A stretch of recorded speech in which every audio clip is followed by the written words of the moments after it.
Hey guys, happy 2018. It's good to see you, and I am making an intention to be back on camera this year. So it's good to start with my first vlog of the year.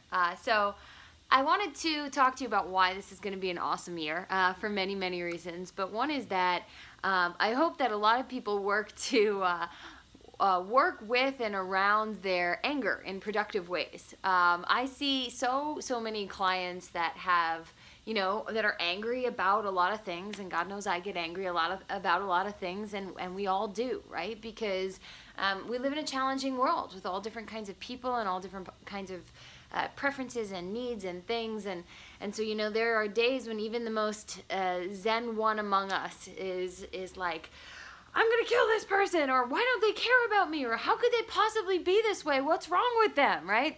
And we really get like wound up in that anger. And I just wanted to start off by saying that, like, that's okay that we get angry. Anger isn't like a bad emotion per se.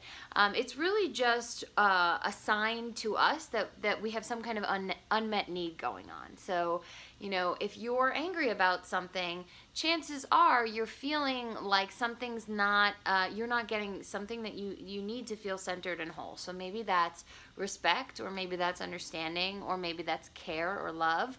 Or who knows, maybe it's even a good night's sleep that you didn't manage to get last night, But there's some kind of unmet need, and so it's important that we have the emotion of anger, because it's going to help you pay attention to, hey, what's going on? What is this need that I have unfulfilled? And we do need to pay attention to those, right? And so the problem, though, is that when most people deal with anger in kind of one or two ways, right? They immediately feel really entitled to their anger, and so they go out and they scream at the person, they yell at the person, say, you shouldn't be this way, you can't do this, screw you, I'm leaving, whatever it is, you're a terrible person. Putting that person on the defensive, and it just cycles into this incredible cycle of anger and blame and defensiveness, and doesn't really get anywhere productive in most situations, right? And then the second way that other people handle it is they feel so guilty for their anger. They feel like, oh, I shouldn't be angry, I should be more forgiving, I should be more kind, or I'm not entitled to this, or whatever it is.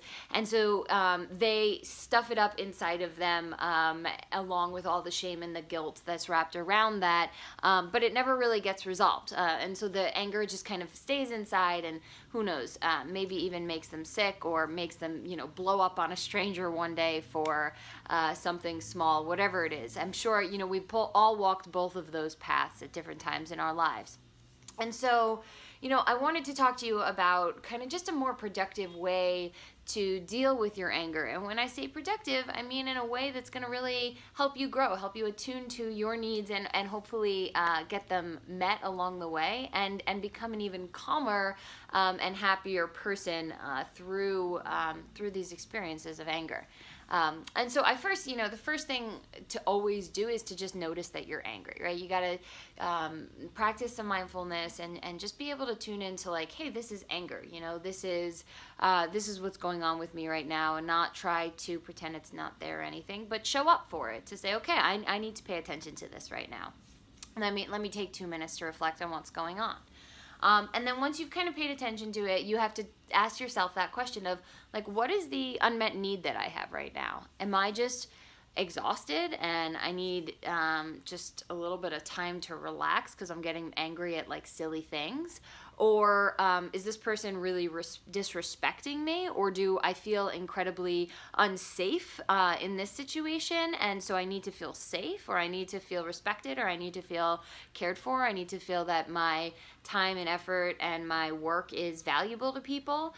So if that's what figure out what you need to feel, and then kind of fill your cup in some small way. So, you've got, if you need to feel respected, go and chat with somebody who respects your opinion, and have a, meaningful conversation with them. If you need to feel loved, if you just need to feel like somebody, really cares about you, then, just go ask your bestie for a hug, or maybe just a call that says I love you, or whatever it is.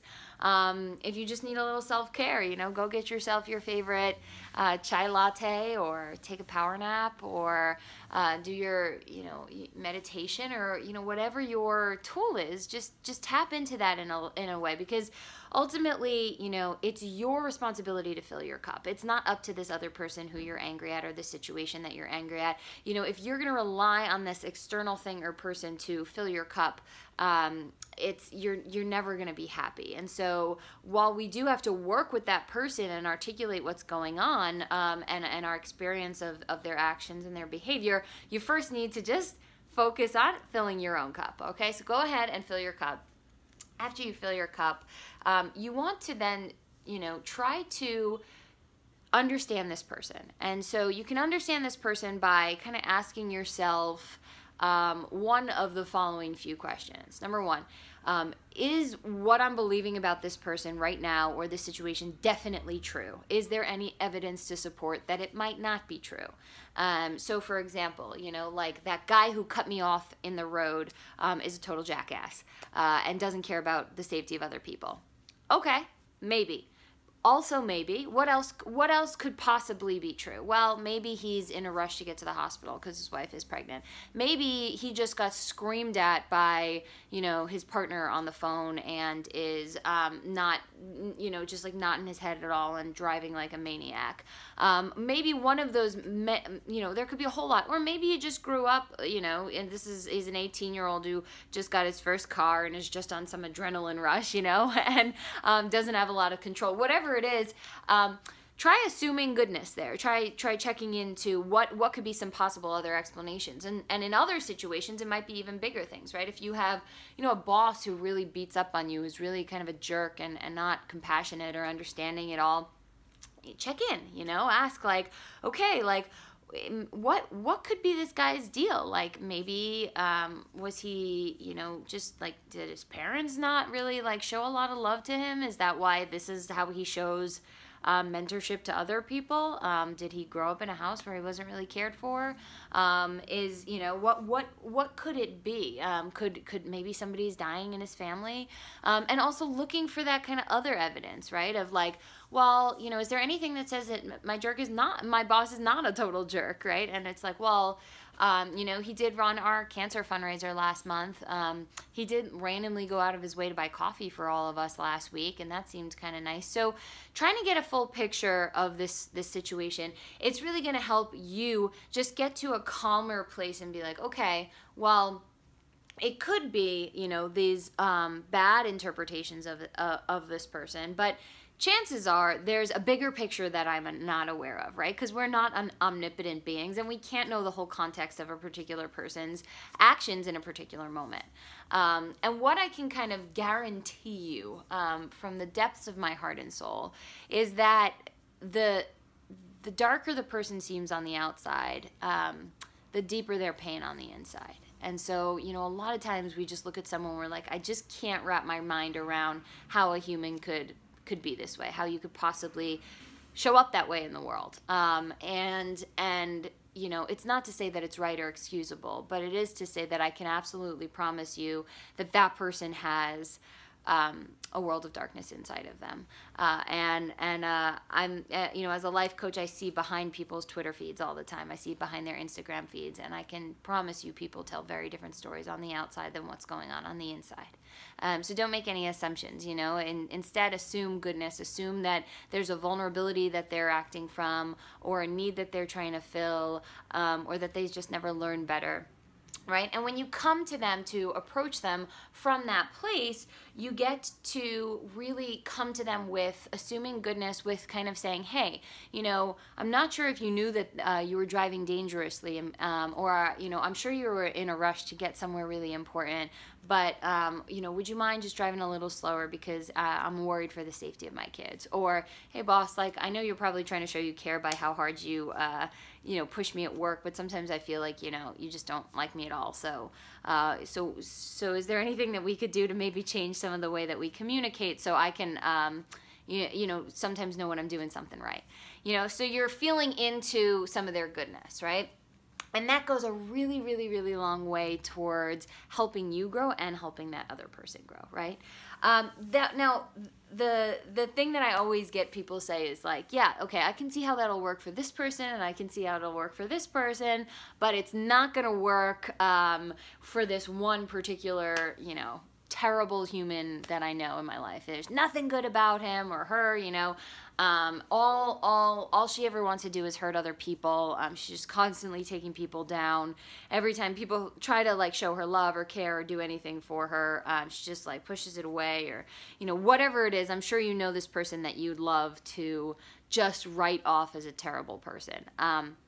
But, you know, I'm going to invite you not to this year. I'm going to invite you and challenge you to open your heart to that person as well. And again, guided by that principle and that knowledge that, you know, like I said, the darker they seem on the outside, the deeper the pain is on the inside. And so, so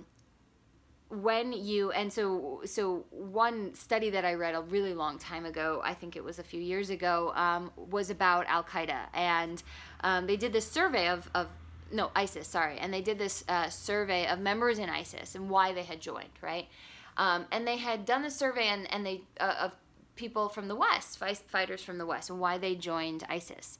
And all of them talked about, most of them talked about wanting to belong, that they felt like outsiders, that they felt like they had no community, no safety, just no sense of belonging in the West, and they felt that they could get that in ISIS, in that brotherhood. And so it doesn't excuse their actions. It doesn't excuse murder or any of the kind of outrageous or gruesome actions. But what it means is that if we just go try to kill them, and if we continue to try to isolate Muslim communities in America, it's not going to solve the problem. And ultimately, I think we're all most greatly invested in solving the problem.